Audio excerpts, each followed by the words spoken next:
Head load and general workers union CI2 Cheruvathur area സമ്മേളനത്തിന്റെ ഭാഗമായി സംസ്ഥാനതല വടംവലി മത്സരം സംഘടിപ്പിക്കുന്നു. മാർച്ച് 11-ന് ചെറുവത്തൂർ ബസ് സ്റ്റാൻഡ് പരിസരത്ത് നടക്കുന്ന മത്സരത്തിൽ 16ഓളം പ്രഗത്ഭ ടീമുകൾ പങ്കെടുക്കുമെന്ന് ഭാരവാഹികൾ മാധ്യമ സമ്മേളനത്തിൽ അറിയിച്ചു. ഉയർന്ന ഗുണനിലവാരം, തികഞ്ഞ വിശ്വസ്തത, ജനതാ പാൽ.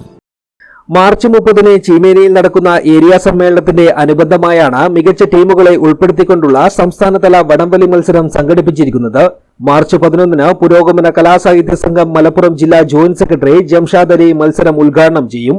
മത്സരത്തിലെ ആദ്യ 4 സ്ഥാനക്കാർക്ക് യഥാക്രമം 15,000, 10,000, 6,000, 4,000 എന്നിങ്ങനെ സമ്മാനത്തുക ലഭിക്കുമെന്ന് ഭാരവാഹികൾ മാധ്യമ സമ്മേളനത്തിൽ അറിയിച്ചു. ഏരിയ സമ്മേളനത്തിന്റെ ഭാഗമായി അനുബന്ധ പരിപാടികൾ എന്ന രീതിയിൽ ചെറുവത്തൂരിൽ വടംവലി മത്സരം, സംസ്ഥാന വടംവലി മത്സരമാണ് നടത്തുന്നത്. മാർച്ച് 11 ചെറുവത്തൂർ ബസ് സ്റ്റാൻഡിന് സമീപത്തുള്ള ഗ്രൗണ്ടിൽ വെച്ച് കാസർഗോഡ് ജില്ലാ വടംവലി പ്ലേയേഴ്സ് വെൽഫെയർ സൊസൈറ്റിയാണ് മത്സരം നിയന്ത്രിക്കുന്നത്. ചെറുവത്തൂരിൽ നടന്ന മാധ്യമ സമ്മേളനത്തിൽ C. Krishnan, AV Damodaran, P. Sureshan, K. Sujith, M. Pankajakshan, K. Bhavajan, VV Ratheesh Babu തുടങ്ങിയവർ പങ്കെടുത്തു. News bureau, Cheruvathur.